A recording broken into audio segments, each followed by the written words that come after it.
people say, well, I have to do what I hate because I have to struggle forward in life. I don't like my job, but I have to do it. And I understand that, because the fundamental condition of mankind is one of essential privation, right? I mean, without food, we starve, and food doesn't just make itself manifest of its own accord. Without shelter, we freeze or we burn. Without water, we die of thirst. And it takes effort to provide that, and it takes communication and cooperation and competition and sacrifice. And sacrifice, that's work. There's no difference, by the way. This is a good key if you ever dip into biblical writings, for example. There's no difference between sacrifice and work. They're the same thing. The idea that God is pleased by sacrifice is the same idea as if you work hard, things will get better. It's the precursor to that more secular formulation. Are there sacrifices that please God? Well, what does that mean? It means, are there things you could do now that would put the future right? And the answer is, well, if you work, you say yes, because what you're doing when you're working is sacrificing the momentary pleasures of the present for something approximating medium to long-term survival. And it's not like that's going to make you happy necessarily, although it might keep you alive, which arguably is better than being happy. Happy for a brief while, then dead is not a very good story. That's the story of someone too radically hedonistic and impulsive. And so human beings, we can apprehend ourselves across time, right? We know that you bear a responsibility for who you are right now, and maybe to be happy as you can be in the moment, let's say, or at least as free from catastrophic anxiety and anger and depression as you might be. But that's not good enough, because you have to take account of yourself tomorrow and next week and next month and next year, right? You become an adult. You live across the decades, certainly the years, perhaps the decades, and you have to govern your behavior in the present in the knowledge of your future, with the heavy knowledge of your future self at hand. And if you have any sense, and we do from time to time have some sense, you don't compromise who you're going to be in a month for who you are right now, and maybe you don't compromise who you're going to be when you retire for who you are right now when you're 30. You have to take that expansive view, which includes you iterating across time, right? You have to treat yourself like you're a community in time. Each person is a community in time. And so the biblical injunction, which is treat your neighbor as you would like to be treated, is a reflection of the fundamental fact that there is actually no difference in the truest sense between establishing productive, generous harmony, reciprocal harmony with other people, and treating yourself properly. It's the same rule set. It's the same rule set, and by necessity. And that's not arbitrary. It has nothing to do with like a relative morality. There aren't other ways of going about it. Given that you're going to exist across time, you have to bind your actions in the present by that knowledge. I suppose you could eliminate the necessity of that by sacrificing your consciousness, right? Your self-consciousness, your apprehension of your vulnerability across time. And by the way, that's exactly what you do if you drink alcohol, right? Because alcohol does exactly that. It delimits the effect of the future on your present behavior, and that's can be Dionysian level of fun, but there's tomorrow, and that's the problem. And it's not just tomorrow, it's tomorrow and tomorrow and tomorrow. And then it's all the other people around you too, and that's the same problem. And so you're constrained or regulated in your action by the necessity of sacrificing the present, not completely, but sacrificing the present for the future. And that's the discovery of work. It's what separates, one of the things that separates human beings from animals is that we have to do that. And it's better to do that, even though it's not easy.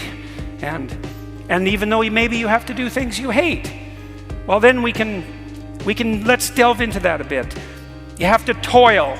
You know, when God kicks Adam and Eve out of paradise for the sin of pride, essentially, he tells Adam, you're going to have to toil in the dirt, and it'll feed you, but you'll generate thorns, and you'll sacrifice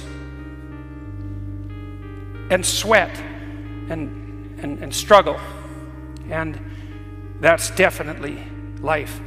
And so you might say, well, that's hateful.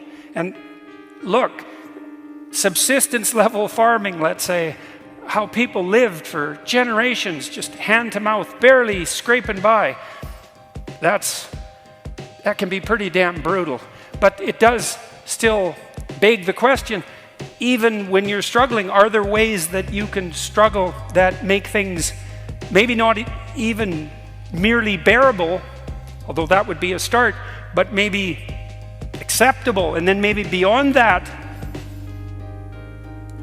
joyful, if you could manage it?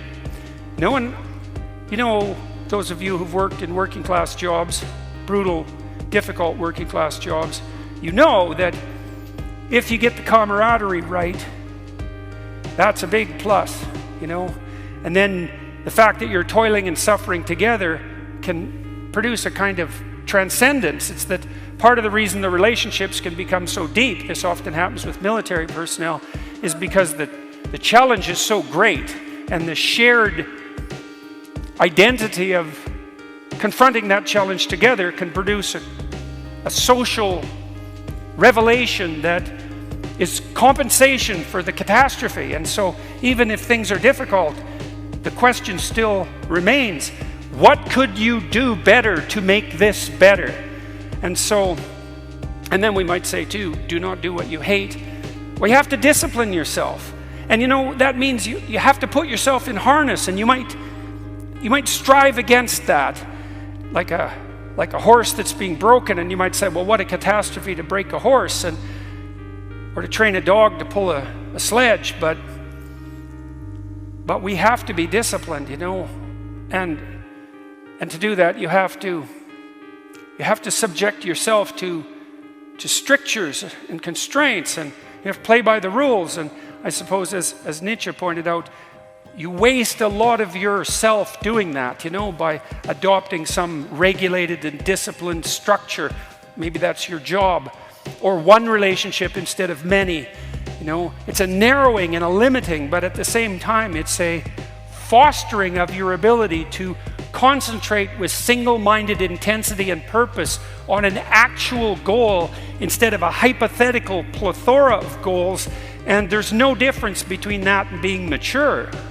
And being mature is better than being a child, even though we seem to have forgotten that in our culture. Now, there's a step beyond that even, where the injunction is to leave childhood and to become mature, and then to rediscover what you lost in childhood.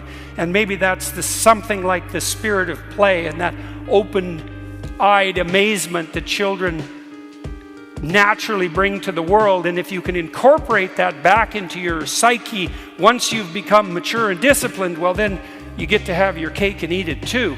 And that's something that's in principle worth striving for. And I say you get a glimpse of that, you know, when at the end of a difficult day, maybe you go to the local country music bar and there's a hot band playing, and you get a chance to dance with someone you love, and you get to play, and you think, you know, and all the notes are stacked on top of each other perfectly, reflecting the intrinsic harmony of the world itself, you know, and you align yourself with that. You do that with someone you love, and you get that spirit of play infusing you, because in some sense you were disciplined enough to make the money that allowed you to afford to go to the damn bar, you know. And so that's not such a bad deal, and it's at least a glimpse of the way things could be if you really got your act together, you know, so that you were disciplined and aiming true and playful all at the same time, even when dire circumstances confront you. And that's the sign of a real master, you know, and that's a receding ideal. I mean, who could claim to have managed that? But I can't see that you have anything better to do.